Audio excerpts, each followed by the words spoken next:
Analyse, décryptage, débat. Bienvenue sur la Voix d'Abidjan. Sont pleines au quotidien. Ici, je voudrais traduire les douleurs. De nombreuses familles n'arrivent plus à joindre les deux bouts dans notre pays. On l'apprend chaque jour. Dans un pays comme le nôtre, un pays solide, lorsque se soigner devient un luxe, se loger, se nourrir, payer sa facture d'eau et d'électricité devient un casse-tête, il y a lieu de s'interroger sur la portée réelle des politiques publiques dans notre pays. Parce que, avant tout, on ne fait pas la politique pour notre satisfaction, on fait la politique pour ces populations qui se plaignent au quotidien. Les prix des loyers, et je n'invente rien, les denrées alimentaires de première nécessité, les matériaux de construction ont grimpé de manière fulgurante.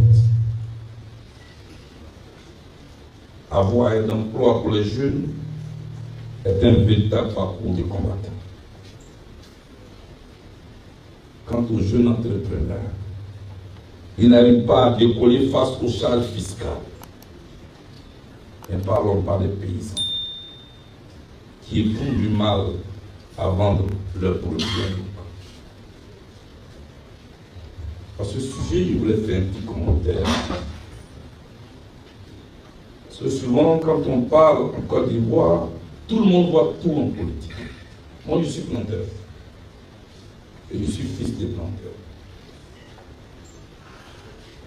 Depuis le mois de décembre, les sacs de cacao sont encore dans mon champ. Avant décembre, on me donnait encore un bout de papier. Je me rappelle avoir conservé mon bout de papier pendant au moins 2 mois avant d'être payé. On me payait 200 000, ensuite une petite partie, et puis après une petite partie. Là encore, on se plaignait et ça allait. Maintenant, ils refusent même de prendre ça. C'est une réalité. J'espère qu'avec les dernières mesures qui ont été annoncées par le gouvernement, la situation va évoluer et changer.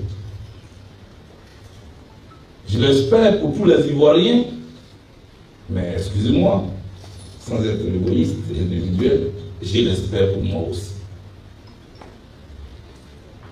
Parlons du secteur éducatif.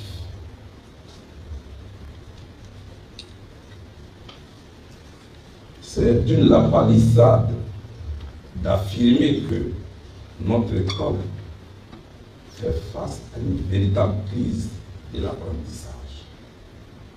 Et ce n'est pas moi qui le dis.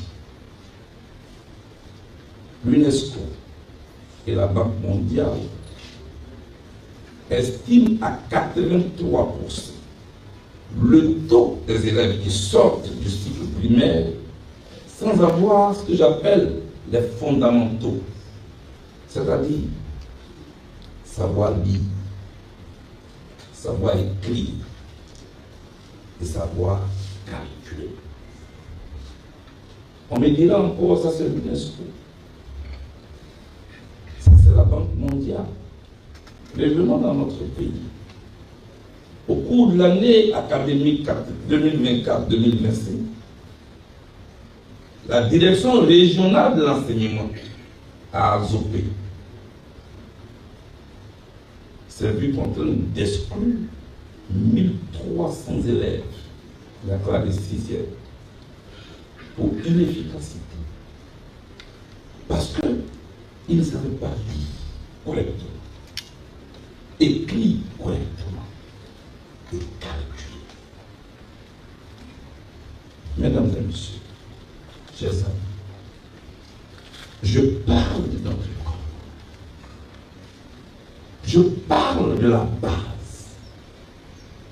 Parce que c'est à l'école primaire qu'on forme à la base ceux qui vont aller au secondaire ensuite au supérieur, et demain, devenir des cadres qui vont compétir avec le reste du monde.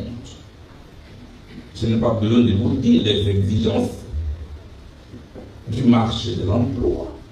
Nous vivons un monde de compétition accrue où on ne paye plus le monde aux pauvres.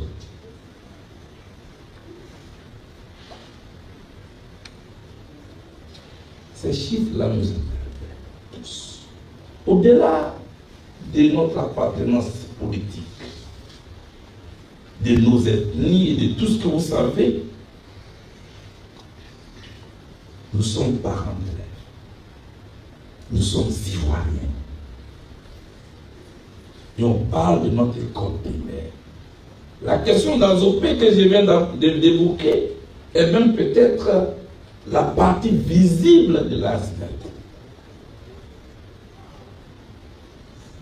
C'est pourquoi je l'évoque.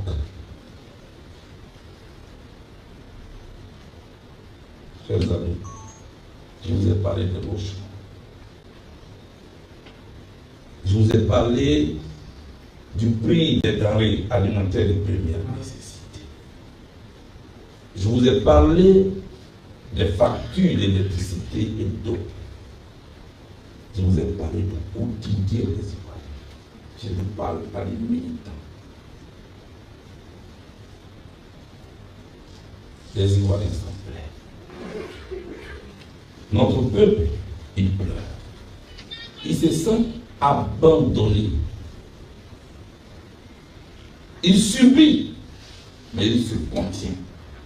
Par amour pour la Côte d'Ivoire.